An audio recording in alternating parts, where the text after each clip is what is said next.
You're listening to the Greeks Gridiron, live with Ethan Hristodoulou.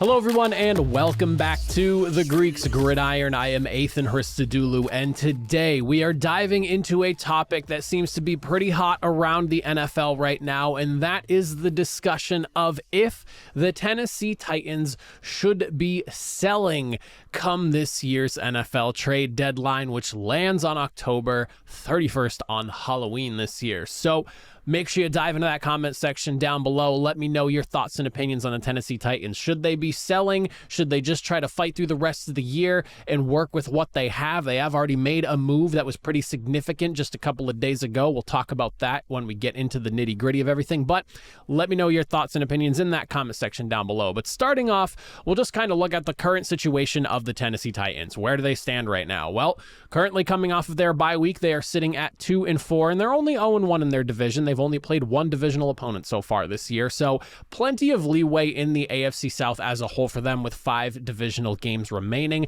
and they're currently set to play the 4-3 Falcons, who are coming off of a 13-10 victory over their divisional rival, the Tampa Bay Buccaneers. Now, in recent news, a couple of big things that have happened with the Tennessee Titans in just the last couple of weeks. 2 weeks ago, they went and lost Ryan Tannehill during their game against the Baltimore Ravens in London due to an ankle injury. He went down. It sounds like he is not going to be playing this week, as well as it looks like the Titans are gearing up to see either both Malik Willis and or Will Levis play this game coming up, and he did not practice on Tuesday. As of right now, I don't have any information on practice for the Tennessee Titans as I'm recording, so I don't have any of that, but definitely something to keep an eye on. And on top of that, just as I mentioned earlier, a couple of days ago, going ahead and trading away two-time All-Pro safety Kevin Byard to the Philadelphia Eagles for a couple of late-round draft picks. Now, both of these things I think are significant because Ryan Tannehill was supposed to be a key piece for the Tennessee Titans this year, and allowing them to maybe go like one last shot with this group of Ryan Tannehill, Derrick Henry. They brought in DeAndre Hopkins as like their top tier number 1 wide receiver to help, obviously the offense, but also mold their younger wide receiver in Treylon Burks into what they're hoping to get out of him, as he was supposed to be the replacement for A.J. Brown, but hasn't quite hit that pedestal just yet. And I'm not really sure if he's going to, but that was kind of the idea as far as this offense was concerned. Now, since then, we've run into some issues with the Tennessee Titans, and I do have a lot of the numbers listed out here. We can kind of go over them both offensively and defensively because I think it's worth mentioning on both sides of the football here. But since we're starting with the offense, in terms of points per game, we are sitting at just about 17 points a game forced per matchup with the Tennessee Titans. They're sitting at 25th in the NFL right now.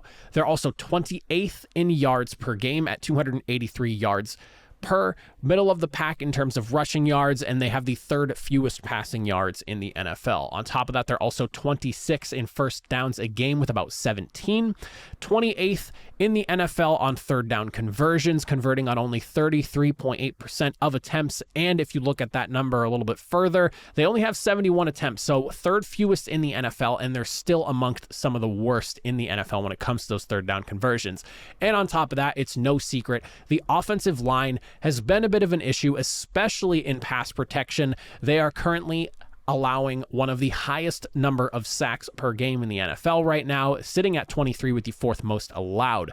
Now, on the defensive side of things, it isn't all gloom and doom. It's not necessarily spectacular, but it's not awful either.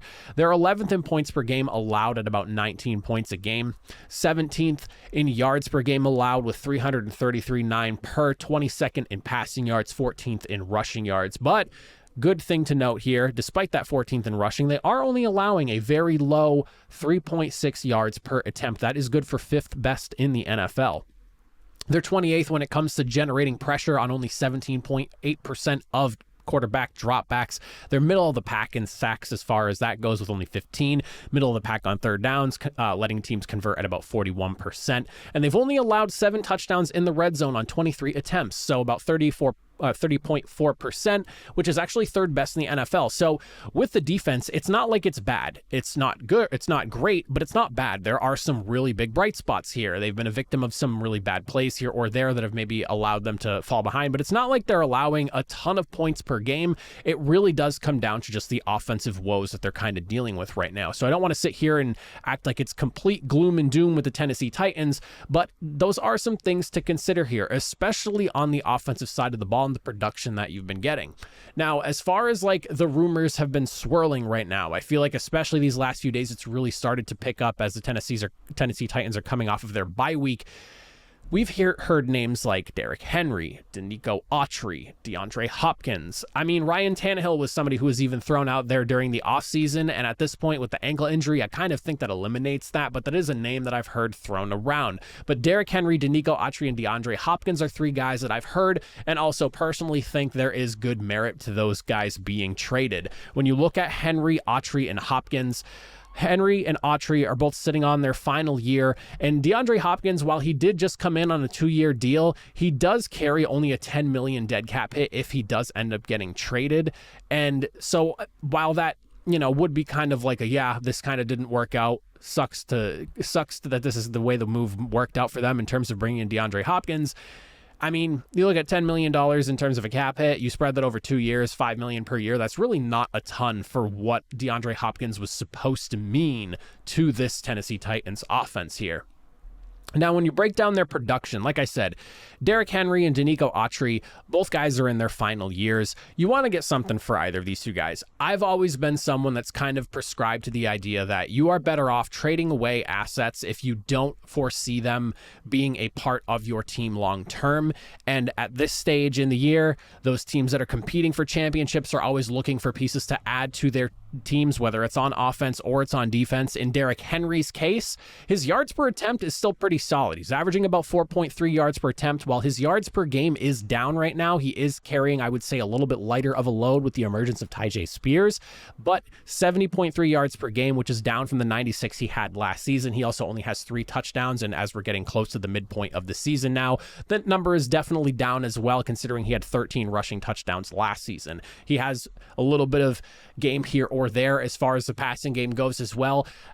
The way I see it right now, with him fast approaching 30 years old, Derrick Henry is probably on the back end of his career, and maybe not necessarily the lead bell cow back that he was a few years ago, but he is still somebody that I think could be a significant difference maker and brings a ton of name value to an offense that is already maybe stacked to the brim and is looking for like that next piece to really push them over the edge. So for me, while I know Titans fans might not like this conversation, all good things do have to come to an end eventually. And if you're a Tennessee Titans fan, you've seen kind of the flashes that we've gotten from Tyjae Spears. You want to consider moving Derrick Henry to a team that maybe is looking to make a Super Bowl run, that would like to add a presence like Derrick Henry in the backfield, one that already has a really strong passing attack more than likely, and needs a guy in the backfield to force defenses to be a little bit more honest. And Derrick Henry fits that bill to a T. Get something for him and not just let him walk at the end of this season. I know it's probably not the fan favorite idea by any means. I might even get scrutinized for saying that, but the way I see it, getting whatever you can for Derrick Henry is best for this team's long-term health. And honestly, you kind of want to do right by Derrick Henry. Give him an opportunity to go compete for a championship elsewhere.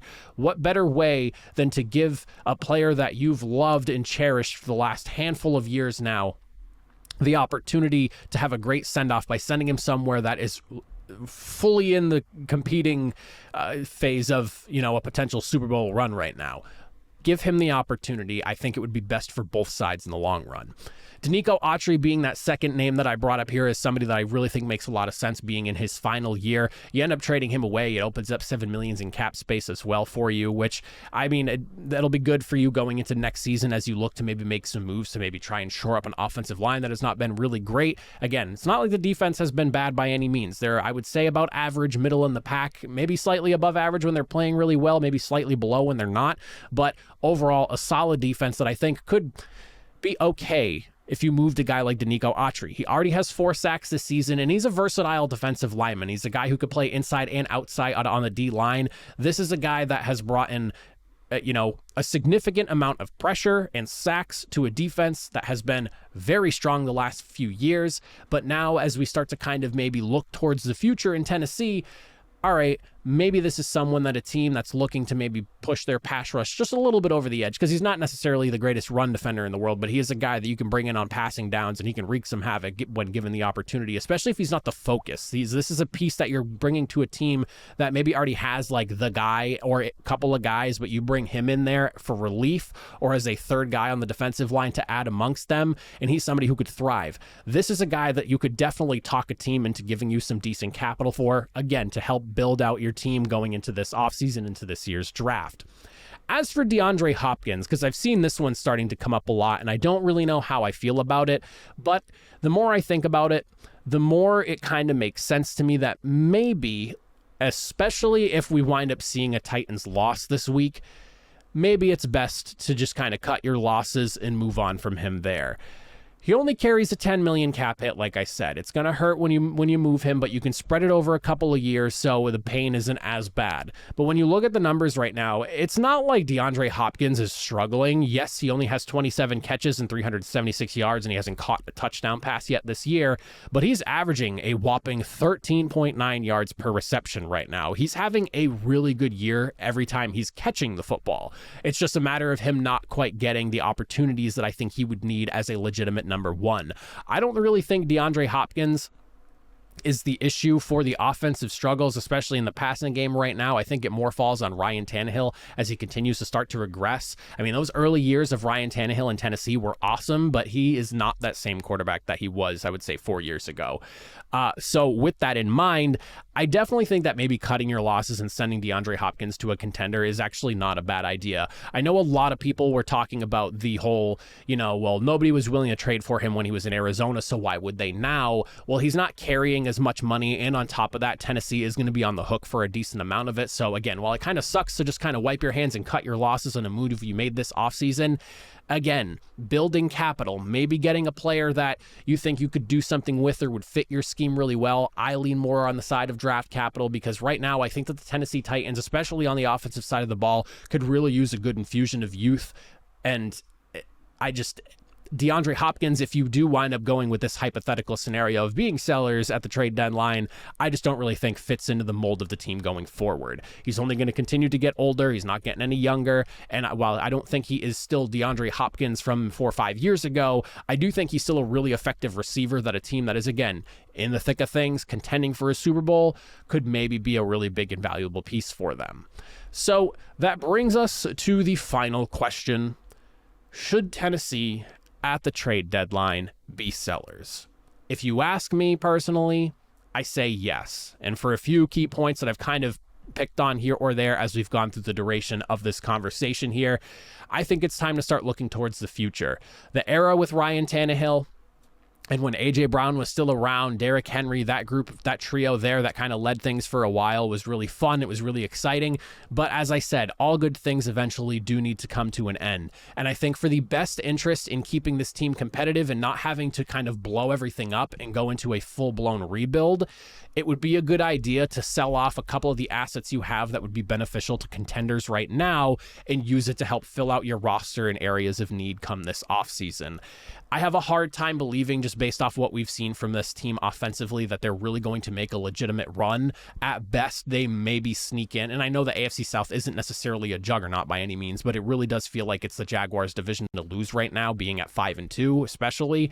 But I just don't really see them making some improbable run to the playoffs. And even if they are, it kind of hurts your team, because let's say maybe you do give up one guy, but you make this run. Then let's say, you're going hypothetically 8-9, 9-8, maybe if you sneak into the playoffs with a record like that, and then you're the number 7 seed, you get whacked out the first round, and then you have a really high draft pick for a team that is probably not supposed to be there. So in my opinion, it's the best in the entire organization's interest to start looking forward. Give Malik Willis and Will Levis the opportunity to battle it out. And I know Will Levis is the recent quarterback draft pick for the team. They grabbed him in the second round, but there was a lot of conversation about how Malik Willis looked this year during training camp and through the preseason. A lot of people were impressed with what he did. He made it difficult for them. He wound up forcing their hand and having them keep 3 quarterbacks as opposed to just running with the 2, which for a while it sounded like they were just going to be going Ryan Tannehill, Will Levis, and they were going to move Malik Willis, but he forced their hand. He made them keep him around. So that is definitely something you need to look into. You can't just go, well, we drafted Will Levis in the second round. If your better guy winds up being Malik Willis and it's not Will Levis, you need to go with Malik Willis. On top of that, as I mentioned when we were discussing moving on for potentially Derrick Henry, you have Tyjae Spears. He is a guy that he can, do it all type of back. He obviously good in the ground game, a guy that's a solid receiver as well. He's very multifaceted type of running back, and you should be very curious in the flashes that he's shown so far this year, just what you might actually have in him as a, full go, this is our starting running back type of guy. I'm not saying he's the next Derrick Henry. I'm not saying he's the next Austin Eckler or anything like that, but he's a guy that can, I would say, do it all in the backfield and could be really beneficial in your team for the next few years going forward. And if, things don't work out in 2 or 3 years, draft another running back. That seems to be what all the teams are doing these days anyways, 2-3 years and move on from there. But I do think that there's enough upside with Spears that you need to give him a solid look.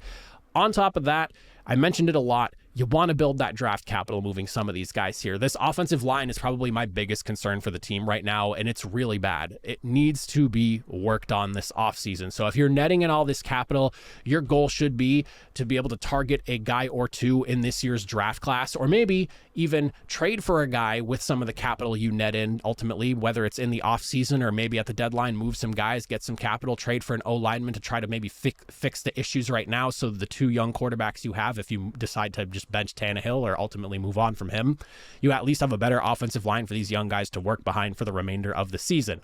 So that is kind of where I look at it. That the defensive side of things, I'm not really too concerned. Like, yes, you went and traded away Kevin Byard, you netted yourself a couple of picks there.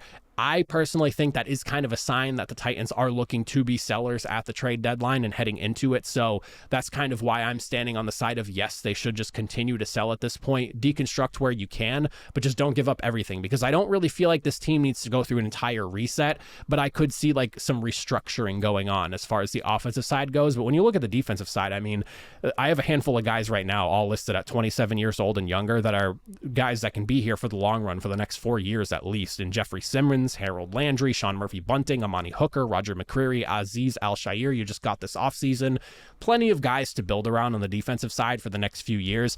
You don't really need to focus too much on that side. Your focus should be just kind of reshuffling the offense, getting younger, bringing in some youthful talent, and going from there. Maybe get a veteran or 2 as needed, but that offensive line is kind of what I'm really keying in on right now. And also you just have aging veterans in all your skill positions right now. And I think it's time to maybe just kind of turn the page and see what you got in some of your younger talent.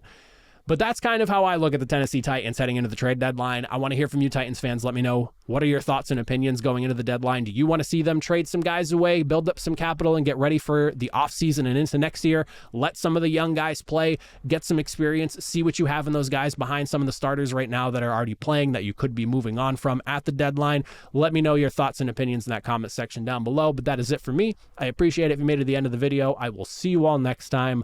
Have a good one.